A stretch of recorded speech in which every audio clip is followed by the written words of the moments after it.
Shalom, shalom everyone! Ayan na naman ang Inday Garutay, nag-aura-aura, nagfilinggera na naman sa gitna ng daan.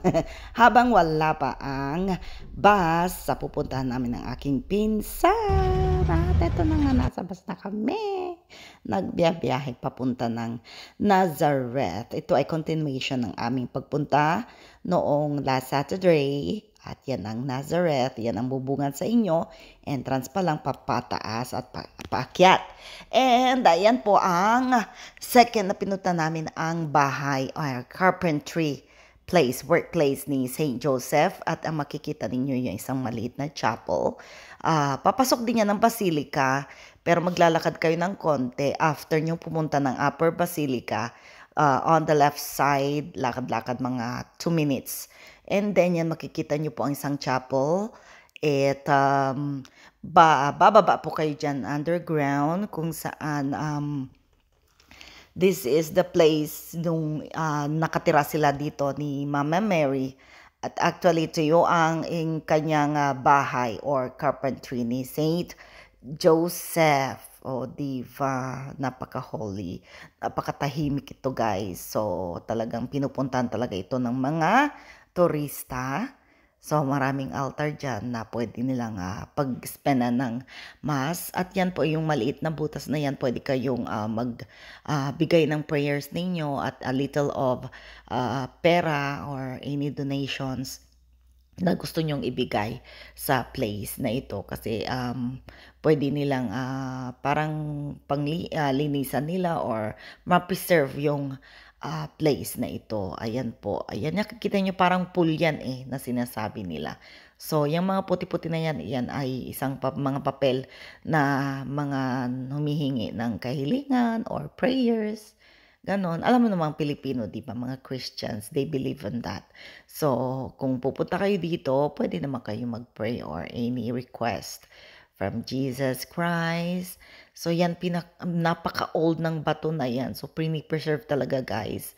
Actually, paano nila pinipreserve is, may pumapasok dyan na tao, at parang may maliit na walis, ganon, kasi may mga nahuhulog-hulog na ng mga bato.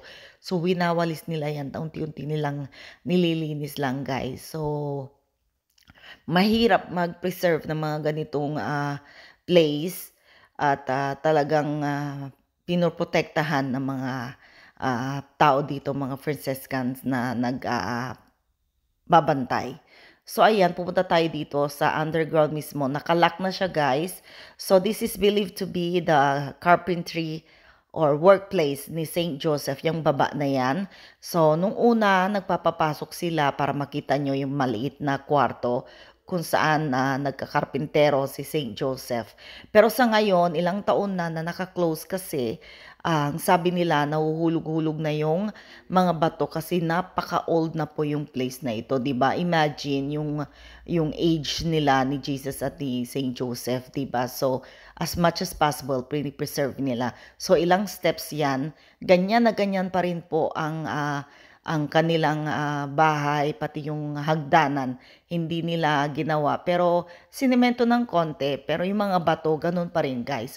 So, talagang preserve ang place na ito. Sana makapunta po kayo at umakyat na po kami papunta nung chapel mismo kasi open siya. Ayan, ayan guys, ang chapel sa taas. Minsan close po ito pag walang mga tourist na pumupunta or mga tao na taga dito sa Israel na nagvi-visit man lang para makapag-pray, na-open nila ito guys. So this is a very, very nice chapel, very clean, napakatahimik, bawal magingay. And I'm very blessed na mapunta ako dito at ang magagawa ko lang, mai-share sa inyo kung makakapunta ako dito guys. Ayan po ang rebulto ni St. Joseph at na Jesus Christ at ang Holy Family na painting. Ayan, usually si Mama Mary ang nandito at ang Holy Family talaga ang mga nasa painting dito, no? So, this is a very, how many years na ginawa na ito at ang ceiling is wood. Ayan, ang rebulto, ang Napakaganda, malaking rebulto. And this is a painting na nagka-carpentry si St. Joseph kasama si Jesus at si Mama Mary, ano? So, lumabas na kami. Ayan na, makikita nyo ang dome ng Basilica. At school po yan, school ng mga Christian school ng mga Arabs. Ayan. At salamat naman at maganda ang weather nung kami ay pumunta. Hindi naman gaanong mainit, hindi gaanong malamig. So, yan yung ancient village na nahukay nila, mga bahay-bahay noon ng mga taga Nazareth, no? So, ayan. Pwede yan pumasok. May bayad po siya na 20 shekel papasok dyan. Pero yung ano doon sa mga bahay-bahay, hindi na rin sila papapasok kasi medyo yung bato hindi na ganoon katibay. So, yan sa harap na lang yan. Entrance ng Basilica, yan na yung makikita nyo si Mama Mary on the left side na malaking rebulto din. At yan ang Basilica Church of Nazareth, malaking church.